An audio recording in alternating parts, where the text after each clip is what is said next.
Good afternoon. Welcome. We are so happy to have you all here with us this afternoon. Please use the chat box to say hello, tell us your name, your role, and something great that's going on. We always love to.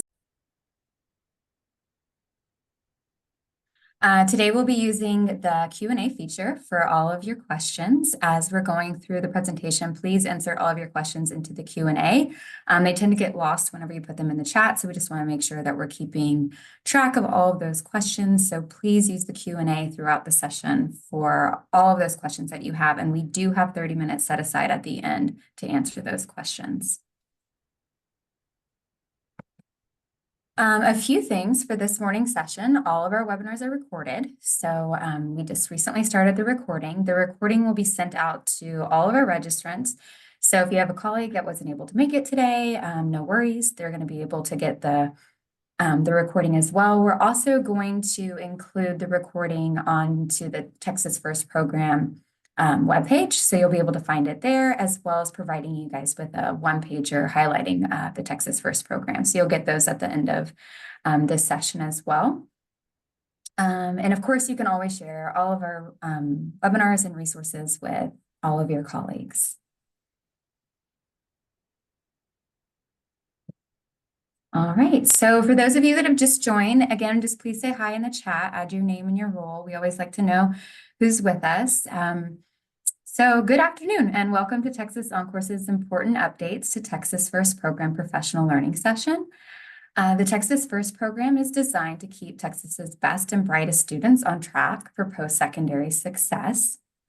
We're excited to share that the scholarship for those who graduate early and earn a Texas First diploma has expanded to include all public institutions of higher education in Texas. There are also some additional ways for students to demonstrate masteries of languages other than English. So today we have some experts from the Texas Higher Education Coordinating Board in collaboration with some folks from TEA who will provide a deeper dive into these important updates that impact your students. This session will be 90 minutes. For the first 60 minutes, we're going to go through our presentation, give you all that great information, and then the last 30 minutes we have set aside for Q&A.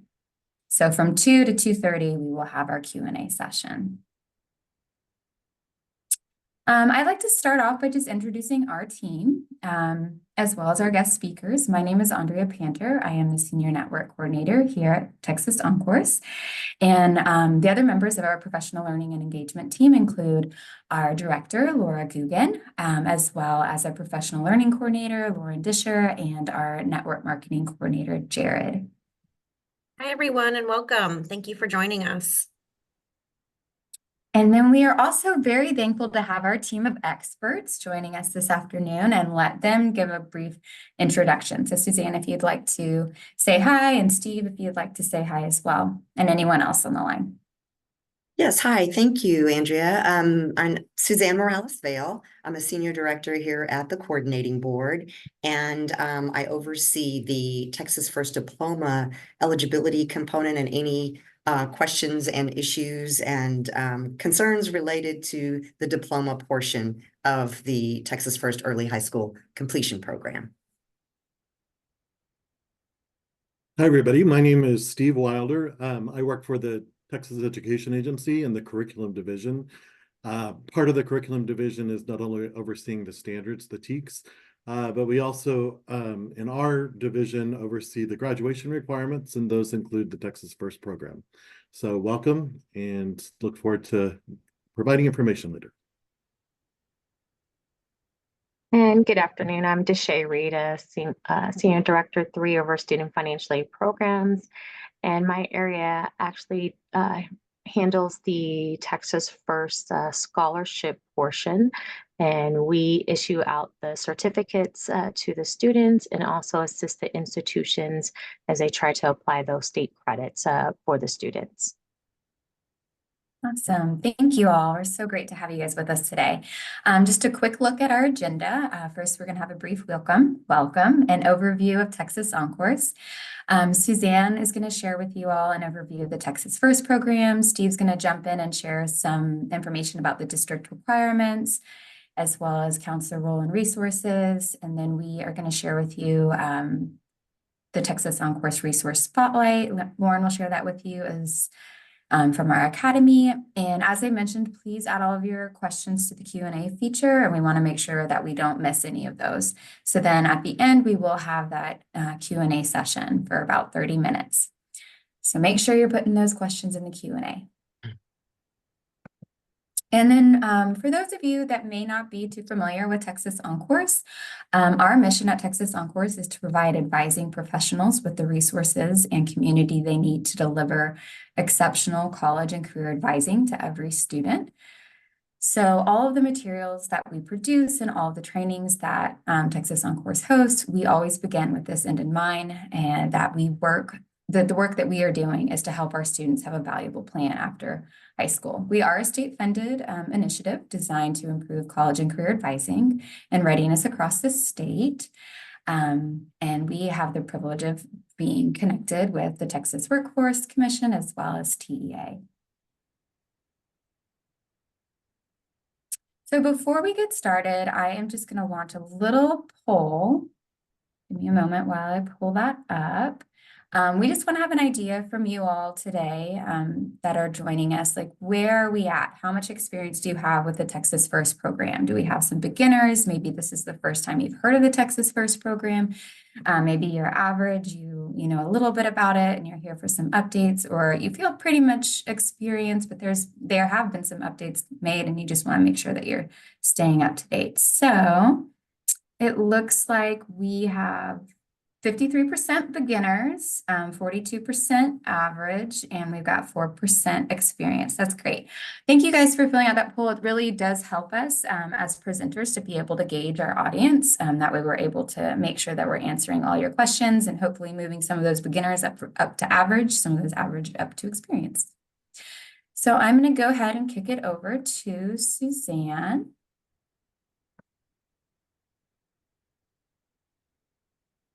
Yes, hi. Thank you, Andrea. Next slide. So the Texas First Early High School Completion Program, that's a long title for a program. So what we do is we basically kind of have shortcutted that to call it the Texas First Program. And the Texas First Program has two components to it. The first component is the Texas First Diploma. And that is a bona fide high school diploma sanctioned by the state of Texas. And then the second component of the Texas First program is the resulting scholarship that all Texas First Diploma graduates can use at any Texas public institution of higher ed. And it's that public institution of higher ed that actually awards that scholarship.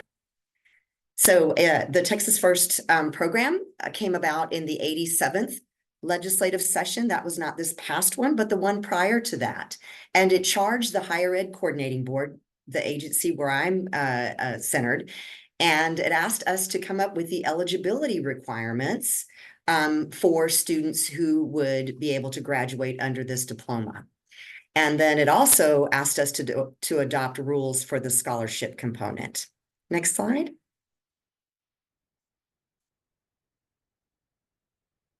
So after consulting with the 10 institutions that were originally authorized to award the scholarship, and I'll talk about that in a little bit more in a few minutes. But after consulting with them and a number of other important stakeholders, these are the minimum requirements for this high school diploma. 22 high school credits. Notice that's different from the foundation high school. And by the way, that's any high school credits. We don't define what those credits need to be. Now, that said, though, if you look at, and I'll get ready to go through the other eligibility requirements, once students meet these other eligibility requirements, we know that they will have a well-rounded breadth of high school credits. The next one is a final GPA equivalent to 3.0 on a 4-point scale. The next eligibility requirement is earning an overall score in the 80th percentile on the ACT, SAT, PSAT, MNSQT version, the TSIA or TSIA2, or the GED. And notice here, one of the common questions we get is, what is the 80th percentile for the TSIA2? And if you see here on the bottom highlighted in yellow, those are the benchmarks. And both of those benchmarks must be met at minimal in order to meet this 80th percentile requirement. Where do you find the 80th percentile ranges for the ACT? If you, those are readily available, non-password protected, you can Google those, and then they'll come up when you put in ACT 80th percentile or percentile rankings. They'll come up with various charts, and you'll be able to click on that chart and find the 80th percentile and the score equivalent. The SAT is a little bit easier, and same thing with the PSAT MNSQT version. Those percentile, the student's percentile is actually part of the score report. So that makes it a little bit easier. And so again, anything between 80 and 99 would meet this particular requirement. Now, if the student doesn't meet the 80th percentile, in lieu of that, the student can have a GPA in the top 10% of the student's current class. And then again, that would meet this third bullet, this third eligibility requirement. The fourth eligibility requirement is completing the assessment requirements for STAR EOC. And there's only 3 STAR EOC requirements. It's English 1 or English 2. It's not both, so it's either or. Algebra 1, and then the biology. And then, of course, is the state standard. Next slide. So the fifth and final eligibility requirement is students have to meet mastery in the 5 subject areas listed here on the left. Now, notice if the student has already met an 80th percentile in one of those previous eligibility requirements, they likely will have already met ELA, mathematics. They may, if it was an ACT test that was used, they may have already also met the science and the social studies. So you don't have to do this separately. If you've already met that 80th percentile, likely you will have met in those 4 areas. For example, if you use the ACT, if you used any of the other assessments, then you may still need to look individually for each of these subject areas. Language other than English is also a subject area that where a student has to show mastery. Now, there's 3 main ways that students can show mastery. The top bullet there on the right-hand side, STAR EOCs. Now, these are not the current STAR EOCs. These are the sunsetted EOCs, Algebra 2 and English 3. And those, of course, the Algebra 2 would meet the mathematics subject area. The English 3 would meet the ELA subject area. And we understand that those assessments are no longer being offered, but score results are valid up to 5 years from date of testing. So students, there may be some students who may have taken either one or both of these EOCs, and they may have met this minimum 4,000 requirement. So we don't want to leave those students out. We want those students to be able to use those EOCs, especially, well, if it was within that 5-year date of testing range. The second way that they can demonstrate mastery is by earning credit in a core curriculum of the institution that is offering that course. And it, of course, has to be with the completion of a grade of A, B, or C. The important thing here, and by the way, this is often done through dual credit or dual enrollment. The important thing here, though, is that not all dual credits are in the institution's core curriculum. So you really have to check and make sure that the course that you want to use to qualify for this component of the Texas First Diploma is actually in that institution's core curriculum. Most institutions, readily non-password protected, have available, if you Google core curriculum and the name of the institution, also sometimes referred to as general ed core curriculum, general education core curriculum courses, they're readily available, and you can check against that list to make sure that the course you're using to qualify the student under this particular component is indeed in that core curriculum. No, they don't need to complete all the core curriculum courses. I just see that there is I just wanted to answer that real quick. It is by subject area. So if you're trying to demonstrate mastery in ELA, then a core curriculum course, of course, would be an English course, an English 1301 or 1302. And I'm fairly sure that almost every institution has that course or its equivalent in its core curriculum. If you're just trying to meet the mathematics component, then again, it would be a mathematics course. And by the way, you don't have to use all dual credit to meet all 5 subject areas. You can also use test scores. And so that's the 3rd bullet here, meeting the standards outlined in figure 1. And if we can go to the next slide. This is what when we refer to figure 1, this is what we're talking about. So notice in each of the columns, it lists one of those 5 subject areas. So if your student still needs to meet the English subject area, they can do it in a number of different ways. They can use the evidence-based reading and writing portion of the SAT with a score of 480. They can use an ACT English portion with a score of 18. And you can go all the way down the list there. There's PSAT, Plan, AP, IB. If they met an 80th percentile, like I mentioned in that previous, a couple of slides ago, if they've already met the 80th percentile, they definitely will have met the TSIA here at the benchmarks that are listed here. So that's for English. And then if you scoot over a couple of more rows there, you can see the math. And then you can see in the gray part, that is the score that you have to meet to demonstrate mastery, the minimum score. And then there's the science subject area. Notice this is a little bit more limited in terms of the assessments that are usable. And then there's a social studies subject area. And then there is the language other than English subject area, and that can be a world language or computer science. And if you want to use a dual credit course, it could also be an American Sign Language course. But again, very important, that American Sign Language dual credit course has to be in the offering institution's list of core curriculum. So I know one of the most common questions we get is in the area of language other than English, and something that we have just recently added as a result of board approval at their January 2024 meeting, and this is effective February 15th, 2024. If you look all the way down, this last test here listed on the left-hand side is called FLATS. If you want to go to the next slide. So before you move on, Suzanne, Yes. we did have a question in the Q&A, and the question was, how do you show mastery in the ACT for social studies? And that is actually covered here on this figure. So for the ACT, you would need to get a reading score of 22 or above. Correct. Yes. Thank you. Thank you, Steve, for pointing that out.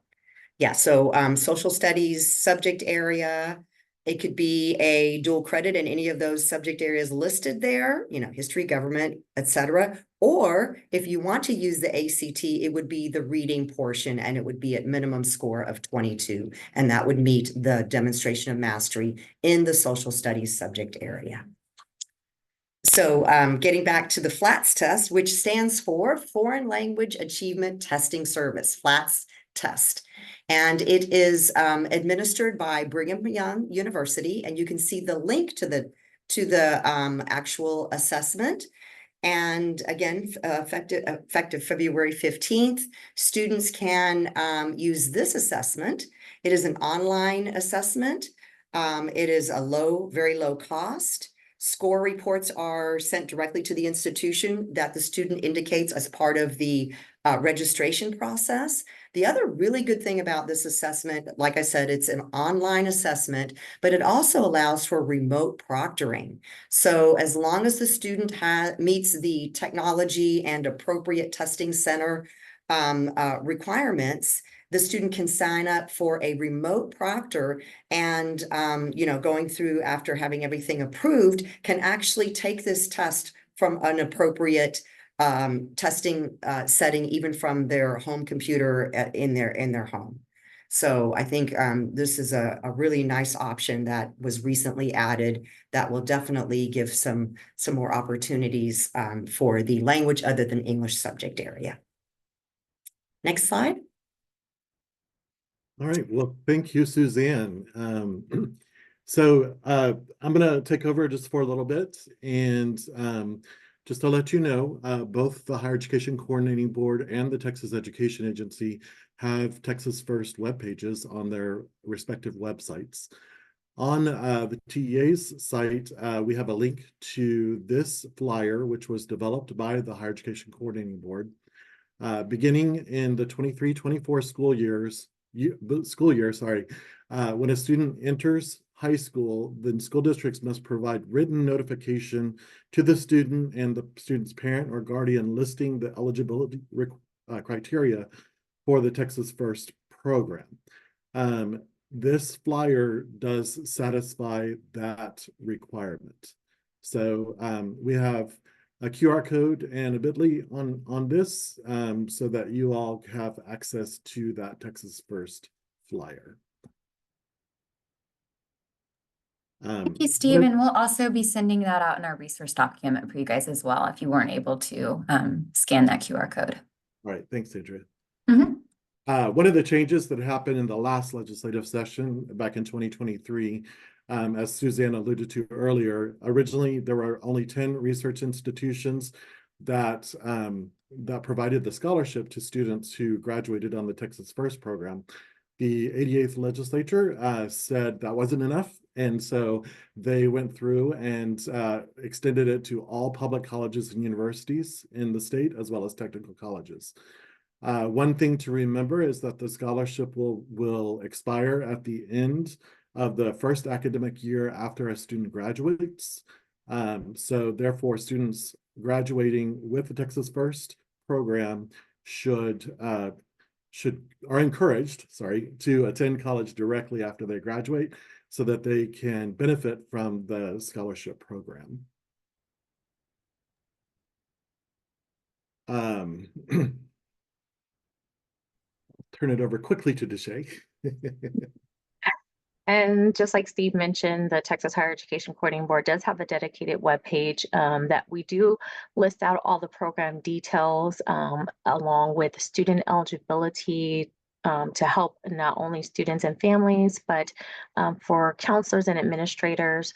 We include on our webpage a link to the Texas OnCourse where you can go in and go to the modules that will allow you to complete the verification confirmation form.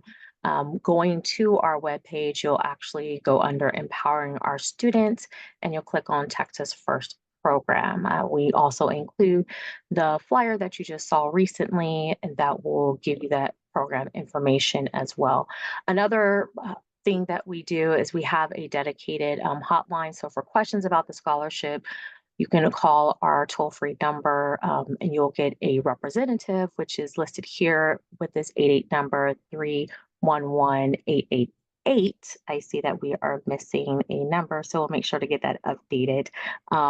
Or you can also contact us, in which we provide a link, and we'll give you the direct way to get a hold of us if you want to submit an online inquiry. So there are multiple ways to contact any dedicated coordinating board staff to go over the scholarship requirements and how we issue out any state certificates to students directly. And I'll go over just a little bit more later on in our presentation about what that looks like. So I'll turn it back over, I think, to Steve. All right, thank you, Deshay. So the State Board of Education is the one that's in charge of approving what is on the transcript for all of students. The State Board of Education recently, I believe it was last summer, implemented a new rule about the transcript, and it says that student who earns the diploma by satisfying the Texas First requirements must have successful completion of that program indicated on the transcript. Additionally, students who graduate early through the Texas First program are considered to have earned a diploma with a distinguished level of achievement. And as you all know, the hoops that students have to go through for the Texas First program are pretty extensive. It's really designed for the upper echelon of students. Suzanne said this earlier in a previous webinar, but the impetus of this came because students who were the high performers, high achieving students were leaving the state of Texas, and they were going to colleges and universities out of state and maybe out of country. So the reason why it's called Texas First is so that these students would consider the colleges and universities in the state of Texas first before they go off into the places outside of Texas. So anyway, school districts are also required to indicate completion of the distinguished level of achievement on the high school transcript. And we'll get into how you do this in the next couple slides. So the first slide is about PEIMS. A data element was added to TSDS PEIMS to report students who graduate by completing the Texas First Early High School Completion Program. That data element is E1736, and it is reported on the graduate record, which is in the fall. It's submission 1. When you report that, go to the next slide, you'll find that in code table 233, you can enter a code of 01 or 02 on it. 01 means that the student has graduated 2 or more semesters early, and 02 means that the student graduated less than two semesters early. We have this so that we know how much the scholarship, or how much to award the scholarship for students who are graduating on the Texas First program. Additionally, a new graduation type code was added in the code table 62, and that is code table 40, or I'm sorry, code 40. And that is an indicator for the Texas First High School program. Now in TREX, the data element TE148 was added to the TREX system and indicates the completion of the Texas First Early High School Completion Program. A student earns a diploma by satisfying the requirements, must have successful completion of the program indicated on the transcript. And so you enter in that with the TE148. Additionally, there is a new, a revised data element in TREX, and that is this data element. Previously, it said FHSP, Distinguished Level of Achievement, and now it has been revised to just be the Distinguished Level of Achievement. So beginning with the 23-24 graduates, districts will use these new data elements to report graduates who earned the Distinguished Level of Achievement. This will be the same data element in PEIMS and the same data element in TREX for all graduates who have earned the Distinguished Level of Achievement. So in summary, same data element for Foundation High School Program and Texas First Diploma in PEIMS, same data element for all graduates in the Foundation High School Program and the Texas First Diploma in TREX.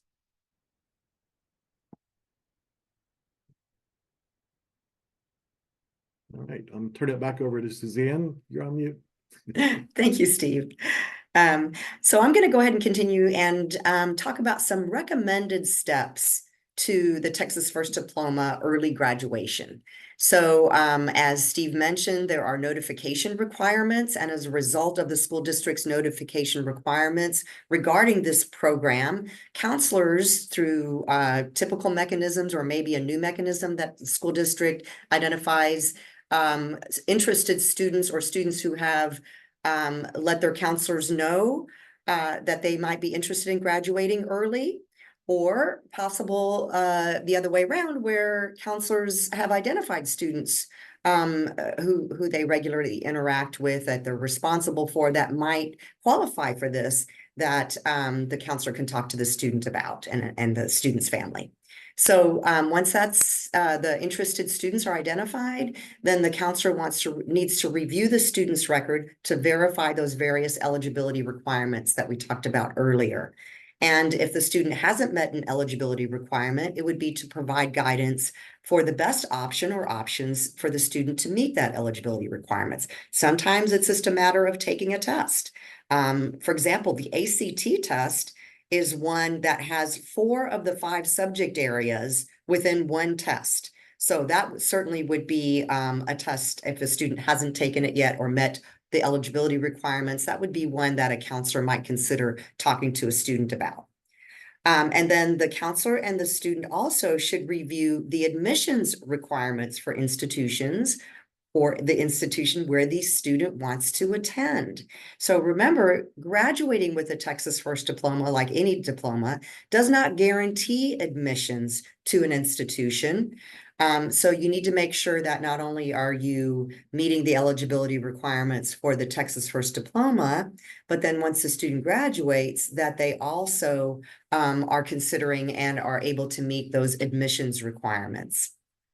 The student should be encouraged to contact an early graduation admissions advisor at the institution where the student plans to attend to get additional admissions guidance. So sometimes institutions may have different admissions requirements for early high school graduates, or maybe even a different application procedure for early high school graduates. So an early admissions advisor at the institution would be able to tell the student and the student's family what those requirements are and if they differ for regular admissions.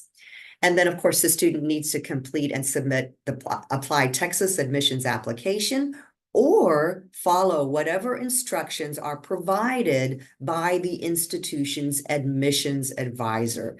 Like I mentioned, there may be a special application or process that the student should follow. And then finally, the student also needs to complete and submit the FAFSA or the TAFSA.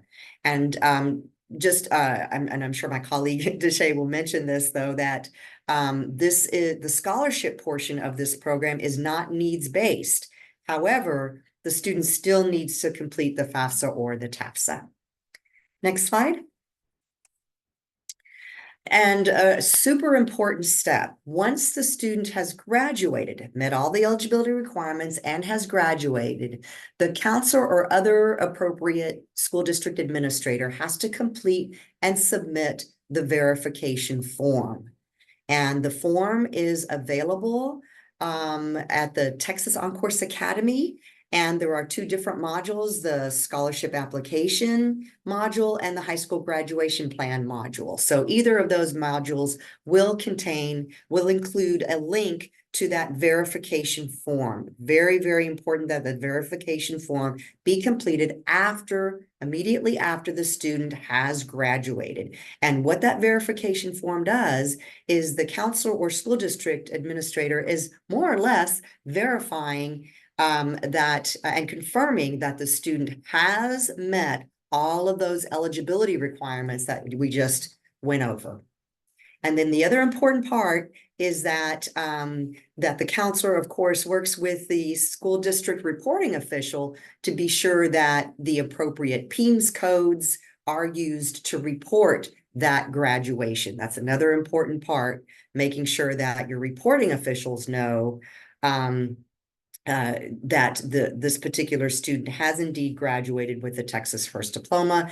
And as Steve went over all those reporting details to make sure that the school district does follow all of those reporting requirements, including the distinguished level of achievement. Next slide. So with regard to the scholarship award, so the student will receive the Texas First Program scholarship certificate through an email using the email address that was reported by the counselor on that verification form. Remember that verification form that you find in the Texas OnCourse modules?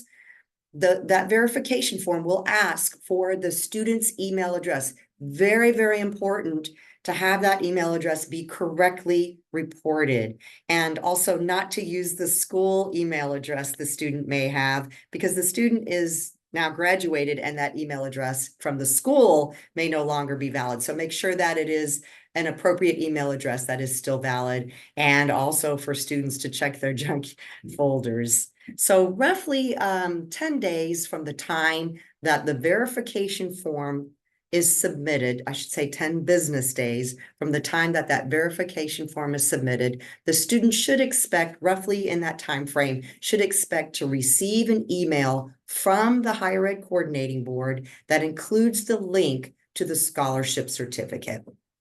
The student, meanwhile, you don't have to wait for this email, but the student should also contact the financial aid office at the institution where the student is or will be enrolled, and let those financial aid staff members know you are a Texas First diploma graduate, and that you will be looking for that Texas First scholarship. And that once you do receive that certificate, you can forward that to the financial aid office. And then, of course, the staff at that financial aid office will give other steps and anything else that they will need, other requested information that they will need, so that they can indeed secure that scholarship award for the institution. I'm sorry, for the student from the institution. So again, just to clarify, the coordinating board does not award the scholarship. It's the institution where the student has been admitted and is enrolled. That is the entity that will award that scholarship. And then, as I mentioned, the institution's financial aid office will provide additional steps and other guidance to ensure that the scholarship is indeed awarded in a timely fashion. Next slide. And so, of course, I know many want to know, well, what exactly is the amount that a student could expect to receive? And so one of the key things that we do use is the award amounts are contingent upon the number of semesters that a student actually graduates early. And as we indicated before, if it's, 2 or more or less than 2, that will determine what would that award amount actually look like. And so the key thing is, if a student graduates 2 or more semesters early, they can receive up to a maximum award amount based upon the applicable year that we have for our Texas grant award.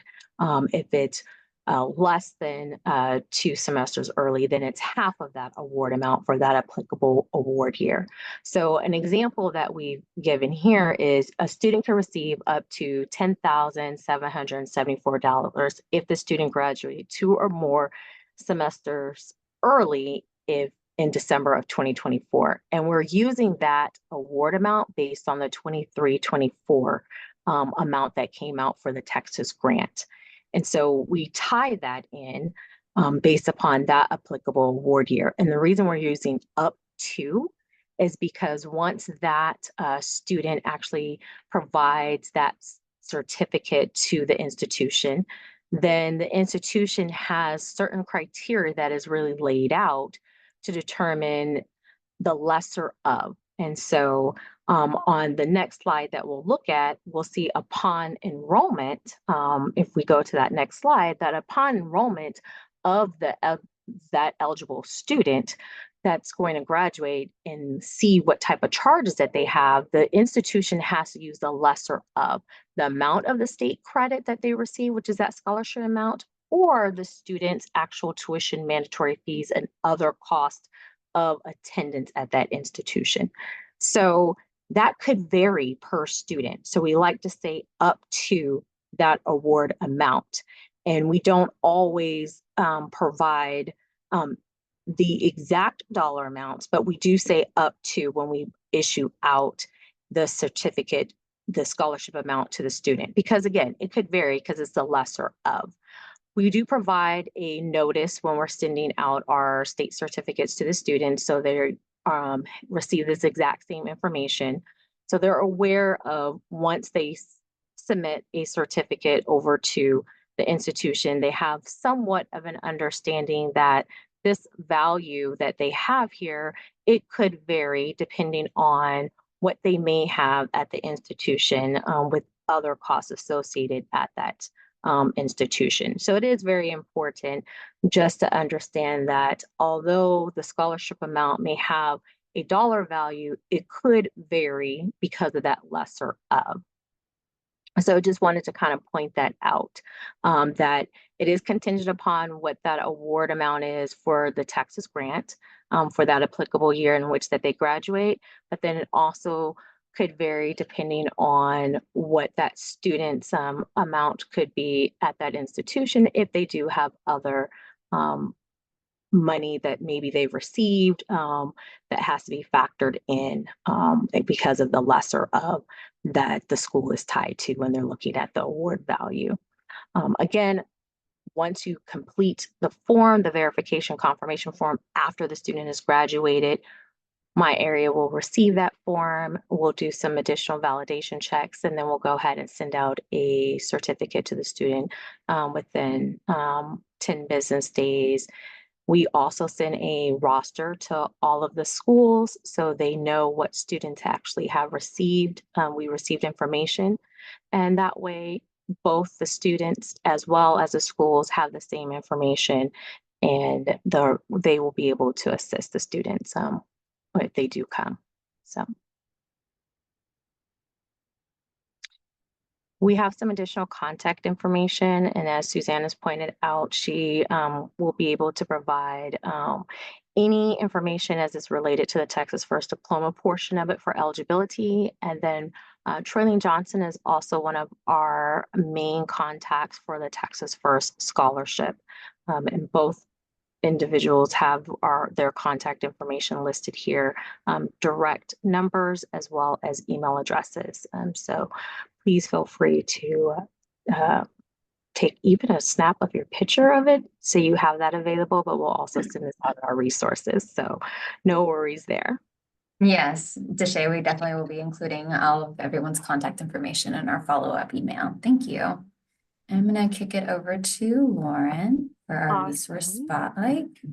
Hello, hello. Thank you so much. And thank you to everyone for all of that wonderful information.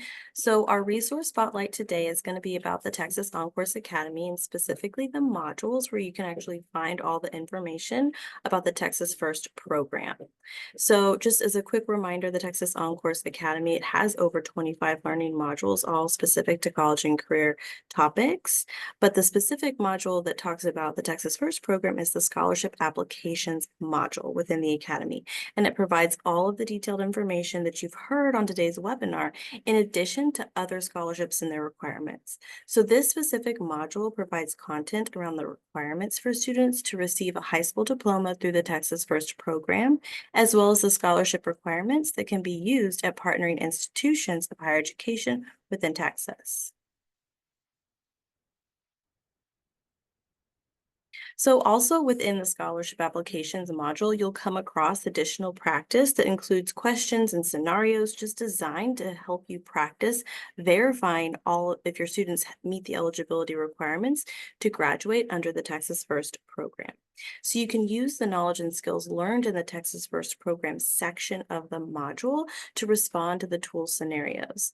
This module also includes that counselor verification form that so many of our guest speakers have mentioned throughout this presentation. So that's where you can go to find that verification form. It's just a really great way to help you just dive into Texas First program and ensure that you're ready to help your students who have questions about it. And guys, as promised, here is our wonderful resource document. So if you scan that QR code, we're also going to drop the link in the chat. It'll take you directly to this resource document that has contact information and links to everything that we've talked about today. All of those wonderful graphs that we had and everything like that, even the Texas OnCourse modules. So definitely check that out, and we'll put that in the chat for everyone. Right. Thank you, Lauren, and everyone. So now we're going to go ahead. Ooh, we finished a little bit early. We're going to go ahead and hop into our Q&A session. So As we're going through, we're gonna go ahead and take a peek at all the questions. Thank you guys so much for adding those to the Q&A feature. So we'll go ahead and start at the top and go ahead and get those questions answered for you. As we're going through the Q&A session, we really appreciate your feedback. So we're hoping that you are able to take just a couple moments to give us some feedback on the presentation today, just so we can continue to improve and make sure that we're giving you guys all the information that you need. So we're going to start with Mary Meadows, and everyone can just jump in if you want to answer the question. And you guys all should be able to view them as well. So this one is, will all of the universities admit a student with the any 22 credits, or do they still need the 26 for admission? I think Suzanne, you talked a little bit about that. Yeah, I'll go ahead and answer that. So the important thing is, as I mentioned, that graduating with this diploma does not guarantee admissions. So the student needs to contact the university and ask what their admissions requirements are, and also make sure that they identify themselves as a Texas First Diploma graduate or a potential Texas First Diploma graduate, so that they would understand that they would be graduating possibly with just 22 credits, and that's fine. Now, the students also may need to be aware that some institutions will require Algebra 2, for example. And so even though that's not a requirement for the actual diploma, it may be an admissions requirement. So it's going to be very important that students, as I mentioned, in your steps with the counselors, working together with the counselor, that the student does understand if there are additional admissions requirements at the institution, but they also meet those requirements. And can we Thank you, just really, Suzanne. Oh. sorry, go ahead, Andrea. No, it's okay. I was just gonna say thank you, Suzanne. Steve, do you have anything else that you would like to add to answer to that question? No, not at all. This is what Suzanne told me to say to people. I did think I saw a question just a little bit further down that's related that I thought Suzanne could go ahead and address, which was the question to clarify which 22 credits are required for eligibility. Might be a good time to address that question, Suzanne. Oh yeah, yes. perfect. Yes, which 22 credits? Actually, it could be any 22 credits. The diploma does not specify which credits. Now, that said, though, as a result of some of the other requirements, especially the demonstration of mastery in those 5 subject areas, we are fairly certain that the student will have a well-rounded set of credits, so that they, do have the knowledge and skills to be able to meet some of those other eligibility requirements.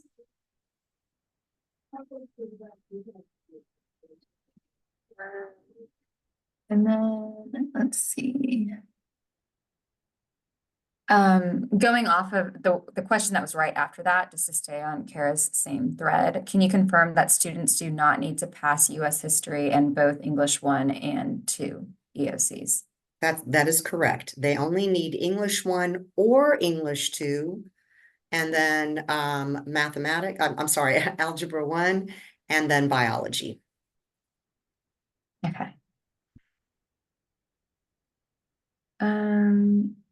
And then this one came in, it's not a question, but just passing on a comment. There are not any students graduating early who are still in high school that took the old Algebra 2 or English 3 exam. That eligibility criteria could be removed.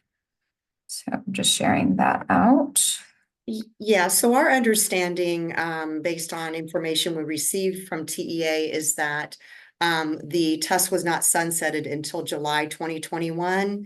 And based on the data that we receive in terms of entering students and the types of TSI exemptions they receive, we still have reported students coming in who reported within the 5-year time frame in which those score reports are still valid, that they come in, and especially coming from charter schools, certain charter schools. We did want to leave that in the rule, just in case there are students in that scenario. Awesome, thank you. And then we have, curious as to why the US History Star is not included in the eligibility criteria.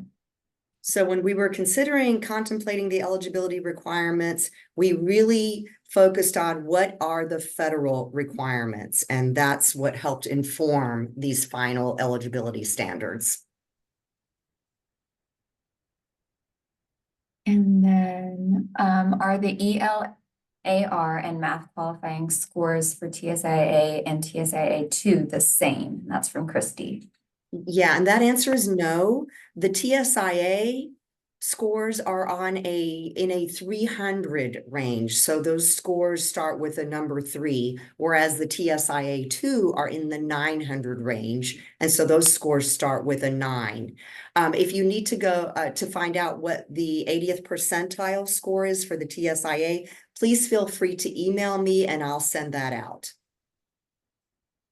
And what level of Spanish in high school does a student need in order to be prepared to pass the flats? For flats? That is a really good question. It depends, of course, on what types of knowledge and skills the student comes to the course. And so generally, the flats test is more or less aligned to AP. It's aligned to CLEP.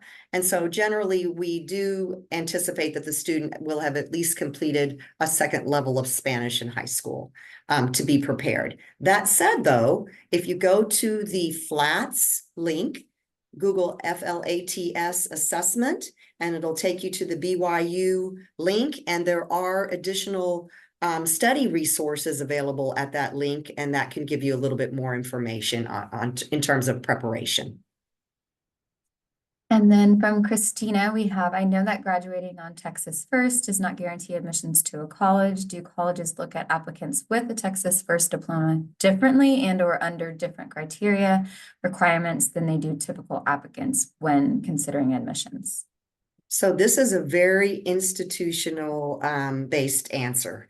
Some colleges may see these graduates like any other high school graduate, whereas, or universities, by the way, same way. And some colleges or universities may have additional criteria, not necessarily because of this diploma, but because they are early graduates.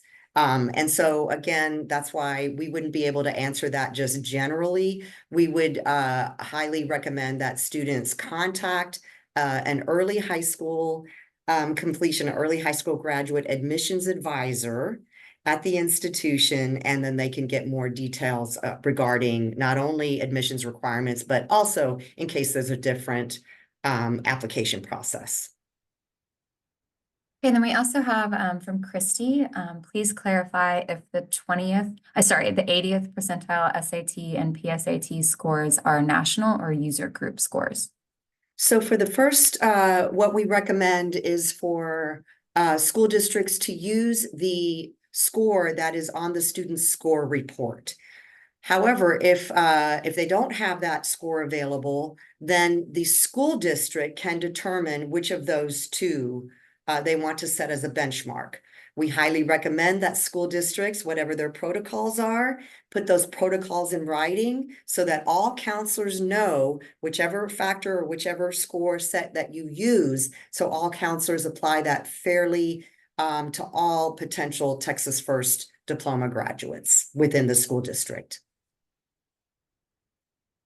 And we have from Mary, is completing the actual FAFSA/TASFA mandatory or is an opt-out form acceptable? So I think Deshay would have to answer that one. Yes, they can opt out. They just do have to do the requirement. So the requirement, the high school graduation requirement either is completing the FAFSA or TASFA or doing the being exempt.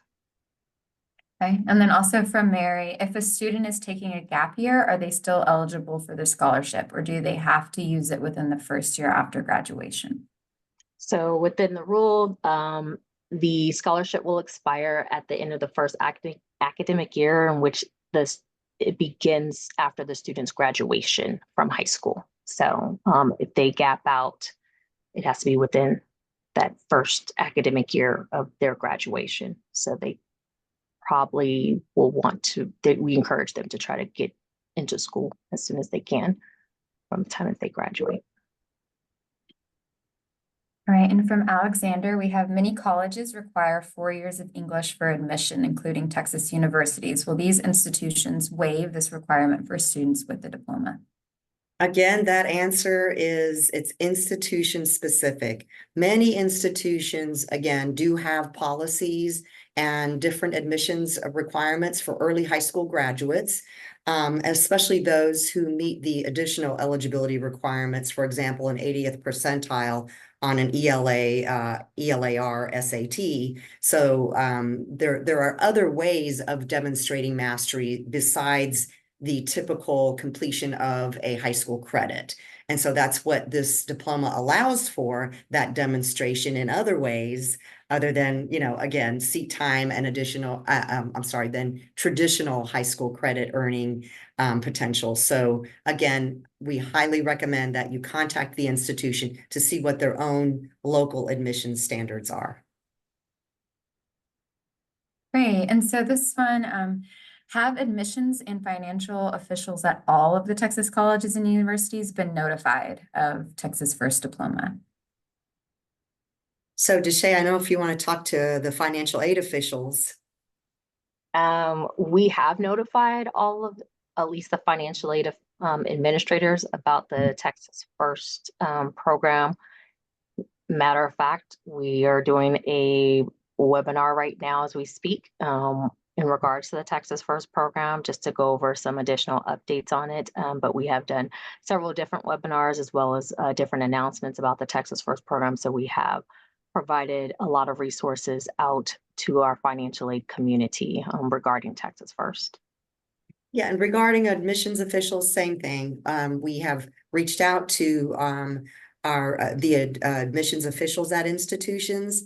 Now, we do have to say, based on some comments we've received from parents and other counselors, sometimes that information may not equally trickle down to those folks at the institution that deal directly with students.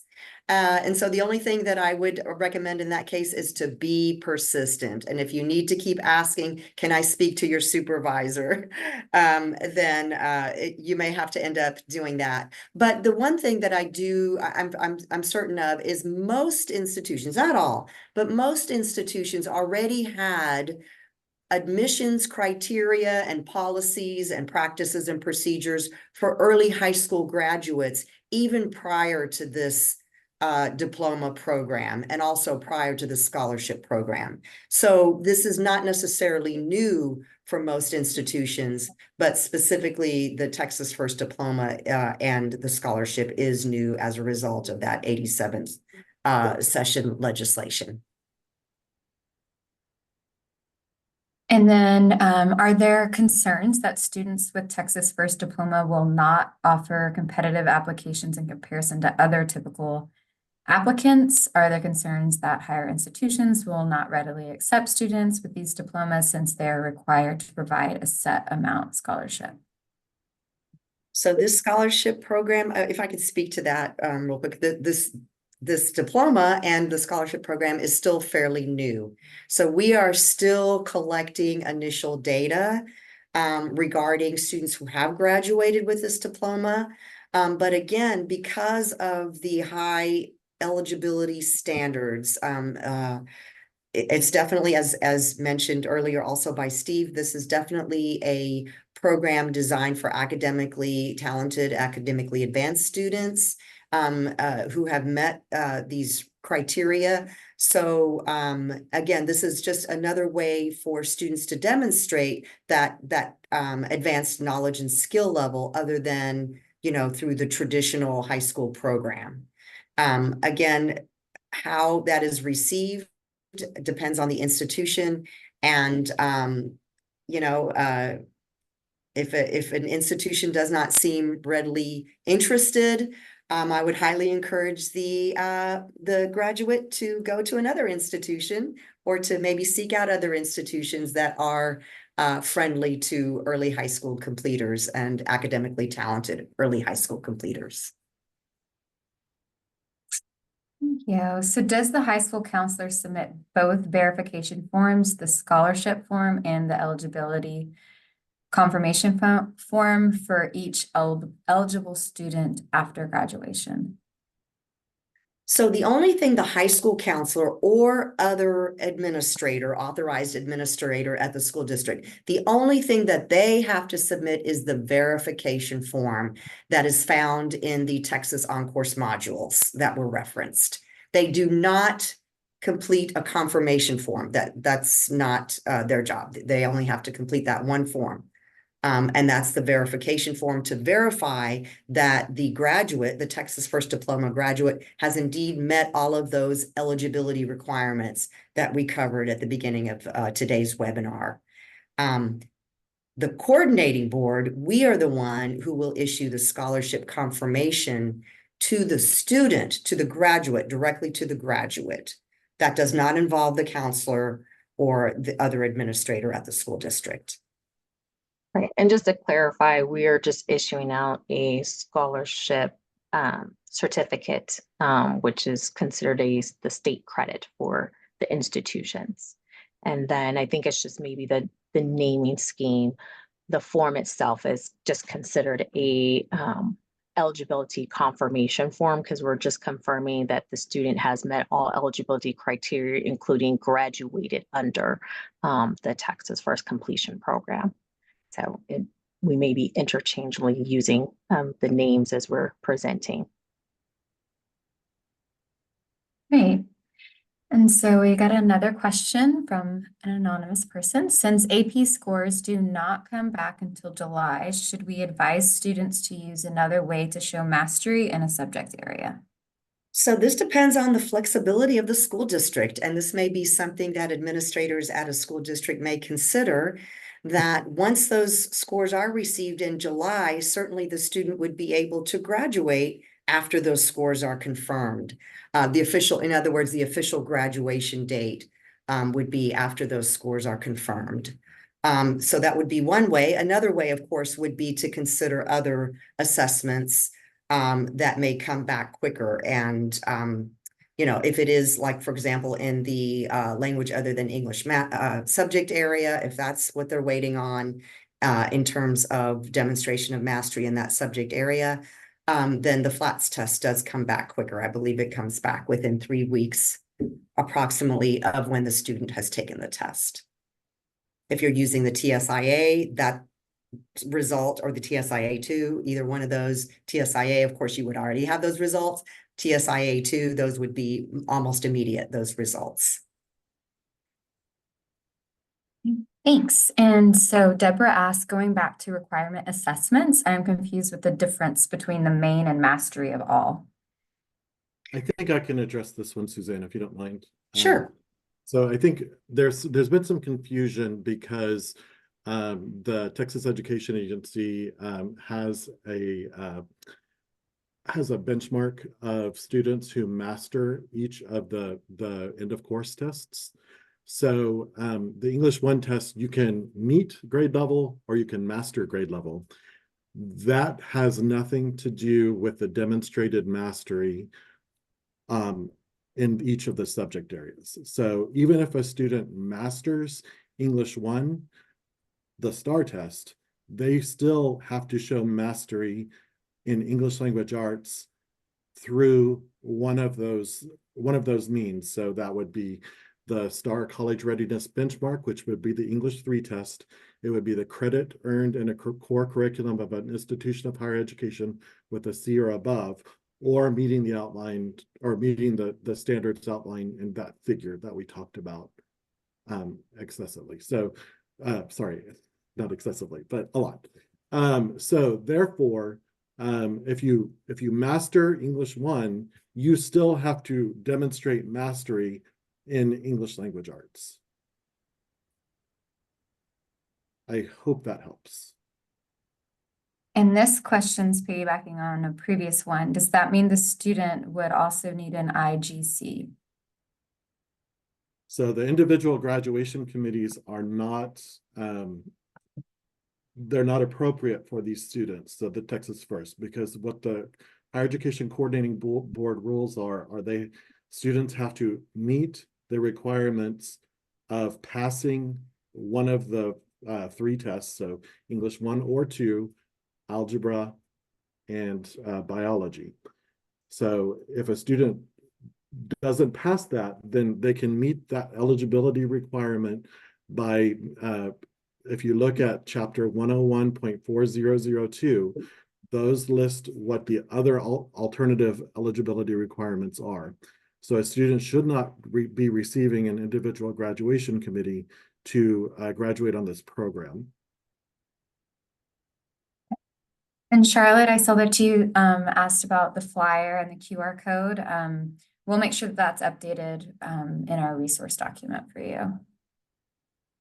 And then from Laura, we have, I have a student who graduated on January 17th to finish up a December mini semester of dual credit. Could he be considered as a candidate or not?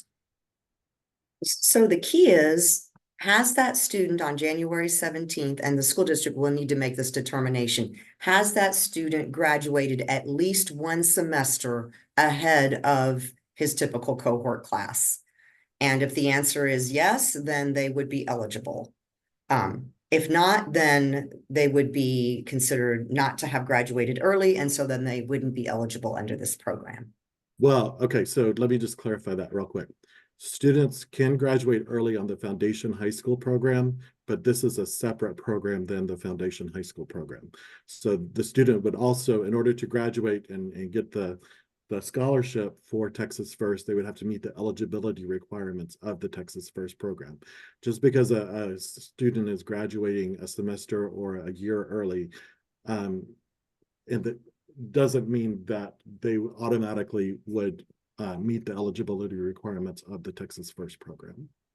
Yes, thank you, Steve, for pointing that out. Very, very important. Just simply graduating early does not necessarily mean that they have met the requirements that we went over at the beginning of this webinar regarding the Texas First diploma. And then our next question is, can you share data on how many students met the eligibility criteria last year and successfully enrolled and attended college at a participating university? So we are actually working with TEA. This is how, as Steve mentioned, all those different reporting requirements. TEA collects that, obviously, and then TEA has to report that to our agency. So we're actually in the middle of that process because of various due dates of TEA reporting requirements. And once we do receive that data and can confirm it, that's the other part, is also confirming it against our data, our higher education CBM data. And once that is done, then we will be able to release some initial data regarding this program.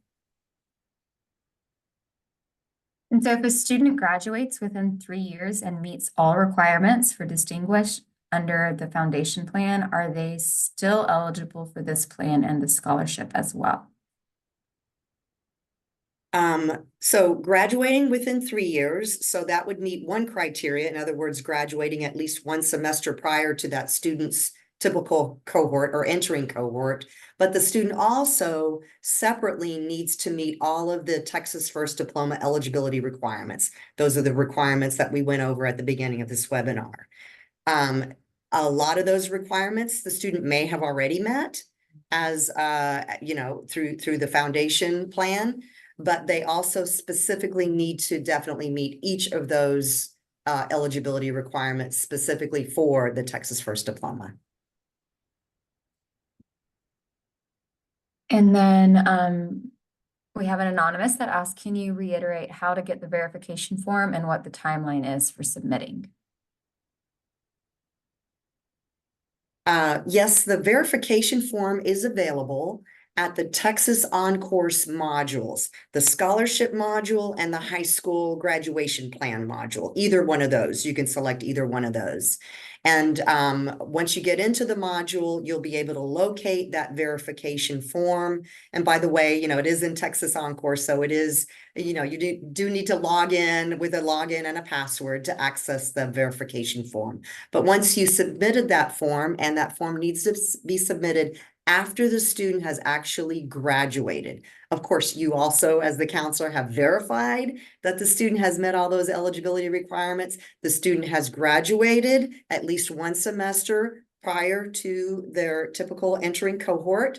And then the counselor at that point will submit, even the day of graduation, the counselor then can go ahead and submit that verification form. But they need to wait for the student to graduate before submitting that form. Suzanne, just as a follow-up to that, is there a deadline? The question was also included like a timeline. So is there a deadline for that? I know it's after graduation, but any Yes. more info beyond that? Yeah, no, Laura, that's a great question. So as Deshay mentioned, the scholarship, obviously we would want the student to be able to take advantage of that scholarship and be awarded that scholarship, but that scholarship offer will expire after the first academic year after the student has graduated. So if the student graduated in May, but the verification form wasn't submitted until maybe August or maybe even October, that clock has already started ticking on that May graduation date. And Deshay, I don't know if you want to add some more to that.